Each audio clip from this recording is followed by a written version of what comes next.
மாநிலத்தில் கட்சியை வளர்ப்பதற்கு அந்த மாநில தலைமைக்கு முழுமையான சுதந்திரம் தரணும், அப்பதான் கட்சி வளரும் அப்படின்னு கருத்து சொல்றீங்க. மாநிலத்தில் கட்சியை வளர்க்கணும்னு சொல்ற உங்களுடைய ஆர்வத்தை புரிஞ்சுக்க முடியுது. அதன் மூலமாக மாநில தலைமை சுதந்திரமாக செயல்பட்டால்தான் அந்த ஒரு கட்சியை வளர்க்க முடியும். கட்சியை வளர்க்கிறதுன்றது 2-3 அம்சங்கள். ஒன்று கூட்டங்களை போட்டு மக்களை சந்திப்பது, இன்னொன்று மக்கள் பிரச்சனைகளை கையில் எடுத்து போராடுவது.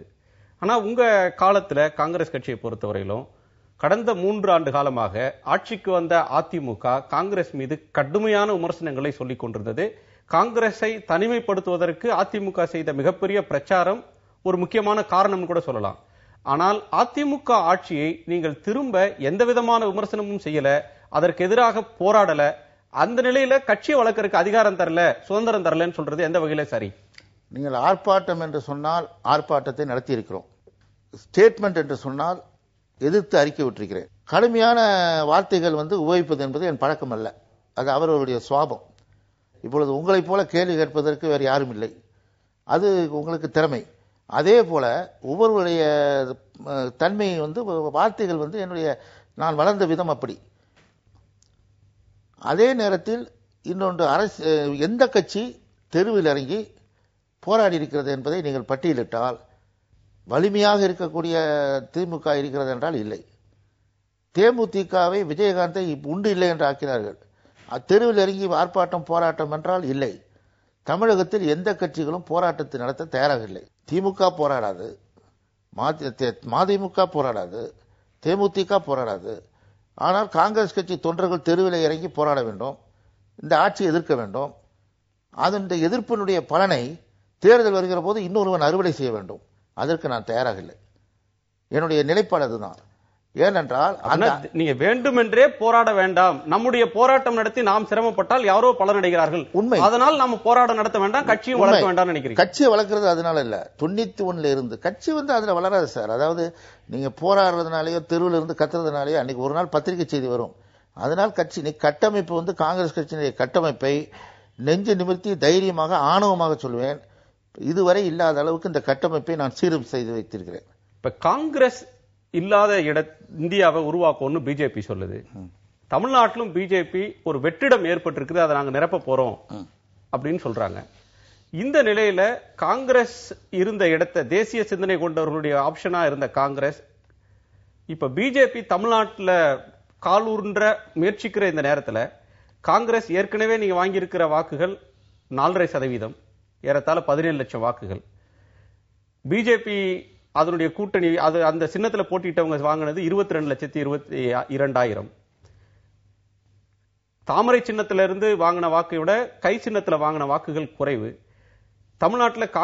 தமிழ்நாட்டின் மீது பிஜேபி தன்னுடைய கவனத்தை பதித்திருக்கிற இந்த நேரத்தில் காங்கிரஸ்காரர்கள் இப்படி அடித்துக் கொள்வது அல்லது பொது வெளியில் நின்று விமர்சனம் செய்து கொண்டிருப்பது என்பது எந்த வகையில் உங்க கட்சிக்கு நல்லதுன்னு நினைக்கிறீங்க? வருத்தப்படுகிறேன், மனதார வருத்தப்படுகிறேன். பிறந்ததிலிருந்து இதுவரை தேசிய சிந்தனை மட்டுமே, காங்கிரஸ் மட்டுமே நினைத்துக் கொண்டிருக்கிற எனக்கு உண்மையிலேயே கண்ணீர் வருகிறது. மிக மிக வருத்தத்திற்குரிய நிகழ்வு. எல்லா விதமான பொய்களையும் புரட்டுகளையும் தேர்தல் அறிக்கையிலே சொல்லி தன்னுடைய சொல்வன்மையால் மட்டுமே ஒரு ஆட்சியை பிடித்து விட்ட ஒரு மனிதர் இந்திரா காந்தியினுடைய நினைவு நாளை கொண்டாடவில்லை. தேசிய தலைவர்களாக இருந்து இந்த நாட்டுக்கு பாடுபட்ட பண்டித நேருடைய பெயரை மறைக்கிறார்கள். மகாத்மா காந்தி ரூரல் எம்ப்ளாய்மெண்ட் ஸ்கீமை டைலூட் பண்றாங்க. இவ்வளவும் பண்ணுகிற மத்திய அரசை எதிர்த்து போராட வேண்டிய சூழ்நிலையில் இப்படி ஒரு சூழ்நிலை வந்திருக்கிறது என்பது எனக்கு மிக வருத்தமாக இருக்கிறது. அந்த வருத்தத்திற்கு ஏற்பட காரணமானவர்கள் தான் இதில் மிக அதிகமாக சிந்திக்க வேண்டும். இப்படியெல்லாம் வரக்கூடாது என்று அவர்கள் நினைத்திருந்தால் அவர்களுடைய போக்கு வேறு மாதிரி இருக்கும். அது டெல்லியில் இருக்கிற அந்த அம்மையாரை சுத்தி இருப்பவர்களும் நினைத்திருக்க வேண்டும். அந்த சுத்தி இருப்பவர்களுக்கு விஷ விதைகளை விதைத்தவர்களும் இதை பற்றி வருத்தப்பட்டிருக்க வேண்டும். இந்த ரெண்டும் கண்டிப்பாக அவர்கள் செய்திருக்க வேண்டும். ஆனால் என்னை பொறுத்த மட்டில் நான் உண்மையிலேயே காங்கிரஸ் கட்சி இந்த நிலைக்கு வந்திருக்கிறது என்பதற்கு தமிழகத்தில் இல்ல, எல்லா மாநிலங்களும் இப்படி இருக்கிறதே என்பதற்கு நான் வருத்தப்படுகிறேன். மாநில உணர்வுகளை மதிக்கவில்லை அகில இந்திய தலைமை.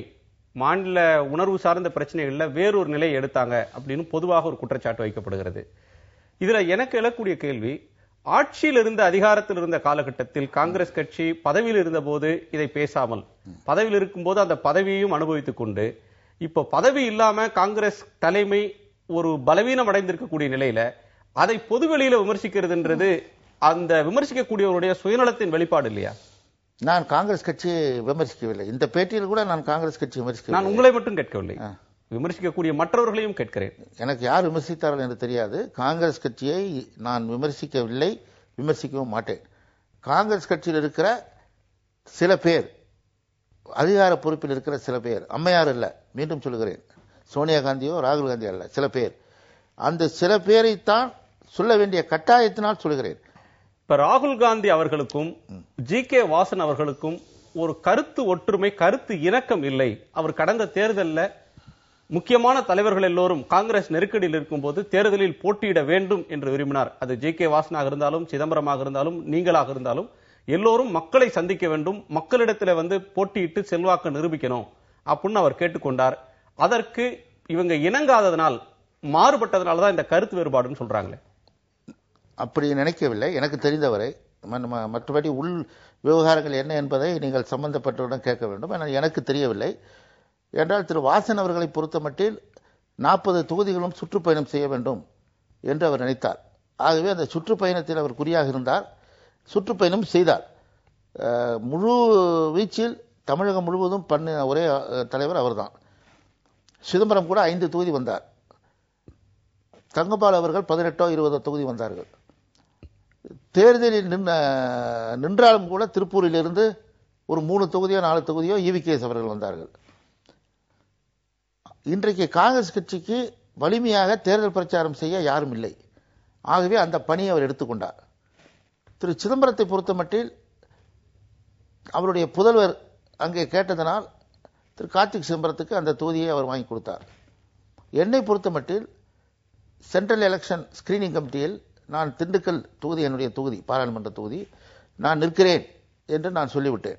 என்னுடைய பாராளுமன்றத்தில் ஏற்கனவே திரு சித்தன் அவர்கள் இருந்தார்கள். திரு குலாம் நபி அவர்கள் 2 நாட்களுக்கு முன்பு நீங்கள் நிற்கிறீர்களா என்று கேட்டார். நிற்கிறேன் என்று சொல்லிவிட்டார். சென்ட்ரல் எலெக்ஷன் அத்தாரிட்டியில் பேசும்போது நான் நிற்கிறேன் சொல்லும்போது சோனியா காந்தி அம்மையார் அவர்கள் குலாம் நபியை கேட்டார்கள். அப்போ குலாம் நபி சொன்னார், இல்லை இல்லை சித்தன், ஐ ஹவ் ஆஸ்க்ட் 2 times, அவர் நிற்கணும்னு சொல்றாருன்னு. எனக்கு வாய்ப்பு கிடைக்கவில்லை. நான் ஜெயித்து விடுவேன் என்று சொல்லவில்லை, தோத்து விடுவேன். ஆனால் தோற்றாலும் கூட ஒரு கட்சியின் தலைவராக இருந்து நான் நிற்க வேண்டும் என்று நினைத்தேன். அந்த வாய்ப்பு தரப்படவில்லை.